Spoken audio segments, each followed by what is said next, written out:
now. I realized I haven't actually made a video in like 2 months or so since I wrecked my last bike, my other bike.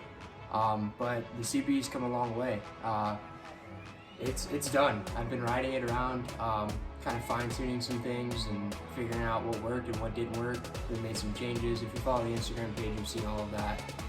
For starters, the battery tray that I originally did, I guess it wasn't solid enough, and on one of my rides to work, it completely ripped out the rear tire. Like caught a nice bump, and the rear tire ripped out the battery and the battery tray and all of that. So I redesigned that. I'll probably throw a couple pictures up here so you can see it. I put on these bar and turn signals, and I figured out why it wasn't running originally. The starter solenoid was bad. Just because it's clicking doesn't necessarily mean it still works. So I went ahead and ordered another one off of Amazon. Worked fine. Wired that up. I don't even know where else to update, honestly, but it's been running good.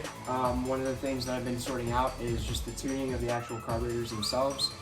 So these CV type carburetors don't like pod filters very much, but I found like a little known mod online, and I'll post a link to that to get them running pretty solid. I'd say it runs almost perfect now. Honestly, there's no lags in power. It's a smooth power band all the way throughout the RPMs. Idle's good, sounds good. I've ridden it with the baffle in and the baffle out of the exhaust.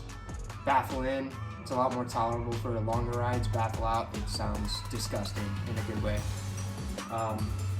But it rides, man. I'm kind of ready for another project, but I think I've decided to kind of do a CB900 2.0, so second phase, I guess. Some of the things I'm looking at are a front fork conversion to like a newer R6 or something like that. Cognito Moto sells triple trees and yokes and everything that can convert the front end of this old bike to something a little bit newer. And just the reason for that is just a better feel overall and cooler look. I think gold front forks would look really awesome. And also, after riding around for a bit and this bike being as old as it is, the front fork seals decided to give up on me. So other than the fork seals though, it rides around great. You just gotta keep air in it. It's got a slow leak. It runs and rides good. The rear suspension feels good. This Texavana seat feels really good. The paint's holding up. I've spilled gas on it, and it's not running and stripping off like it was before.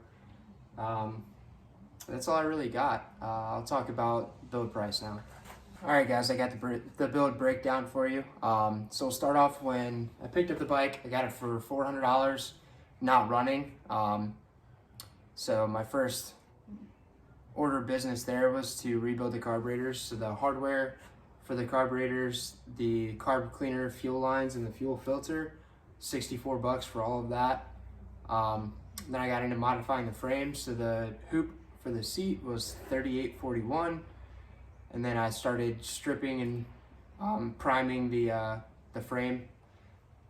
The paint thinner, sandpaper, wire wheels that I used for that was $71.93. Taking off this swing arm, there's a lock nut. The one that was originally on here was stripped from somebody not using the right tools to get it off. So the new lock nut was $21.19. The tool to get that lock nut off was $46.96. $230 for both the progressive front springs and the rear shocks. $15 for fork oil. $36 for the clip-on handlebars. $397 for the Delcovic exhaust. $39 for the electronics tray, the materials and the hardware. And then this is a bit of a bulk order just to get things freshened up. So oil filter, pods, the main jets, the throttle tube, the choke cable, tachometer cable, speedometer cable, and gear shift rubber, the rubber on the shifters here, $143.62. An anti-gravity battery, $147. Actually had to buy 2 of those because I destroyed the first one when the tray came out, but I'm not going to include that in the total cost because if you do it right, you only have to buy 1. For the levers and the starter solenoid, that was $68. Bought those at the same time. There's this little tiny clip that holds in the speedometer cable down in the front. That was $20. New clutch cable was $7. The headlight, Amazon buy, $35. It's kind of dim though. I would swap out the the bulb from something from AutoZone once you get it, if you do go that route. $104 for these braided brake lines. I just did that in the front, not the rear, because you use most of your fronts anyway. And the rear was fine as is. $20 for the LED strip tail light that has integrated turn signals. The brake rebuild kit, $54.70. I then sent the brakes off to have somebody who kind of knew what they were doing better than me to rebuild the brakes. He only charged me $110 for all three. $35 to redo the clear coat and paint on the tank. $15 for the accelerator pump rebuild kit that's in the carbs. I realized when I was trying to start it initially, it just wasn't pumping gas through there, so it mechanically uses a vacuum to suck that gas through. That was all destroyed and gross, and something I kind of overlooked when rebuilding the carbs the first time. From Texavana, $258 for this seat. Fits pretty good, feels really nice. For the tires and install, since it's a 1981, a lot of dealerships won't touch it unless you bring the wheels in themselves. So I had to take the wheels off, bring them in, then they would mount and balance the tires, and that still cost me $380 total. And then lastly, the bar end turn signals, $12 on Amazon. And honestly, they're really nice for $12. A lot of this stuff that I got from Amazon is pretty decent stuff, especially for the price you pay. Grand total, $2,800.63. Now that's a little bit higher than I initially thought it would be, but overall I'm not too mad about it because I can probably go up to Seattle and sell this bike for $4 or $5 grand, no problem. I have people complimenting it every single time I ride and staring at it, trying to figure out what kind of bike it originally was. And that's kind of what it's all about. Just kind of creating a piece of art that's also a machine that you kind of did yourself. It's been a really good experience, but this is only phase one. Phase two, I'm thinking, like I said before, newer like R6 or Gixxer forks on the front. I'll try and source those from eBay and then get the Cognito Moto conversion kit. Along with that, I'll need new clip-on brackets for the handlebars because it's going to be a lot bigger in diameter. And then I'll also have to figure out how to mount the speedometer and all of that, and that'll be a whole entire different kind of experience, I guess.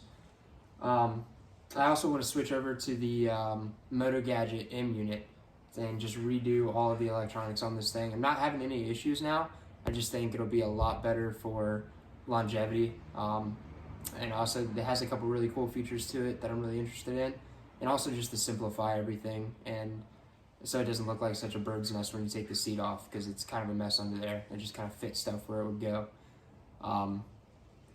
I've played around with the idea, and I'm not sure how sold I am yet, of getting rid of the carburetors altogether and going to EFI, electronic fuel injection.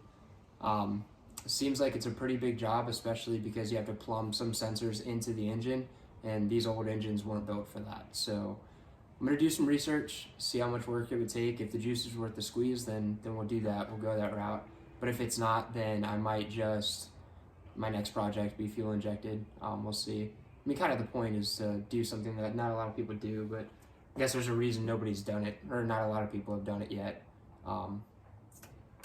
Aside from that, I'm pretty happy with where it's at. Phase one complete. It runs, it rides, it gets me there, and it looks badass doing it. So thanks for tuning in. Hopefully a couple more people follow up and follow this build and maybe the next one.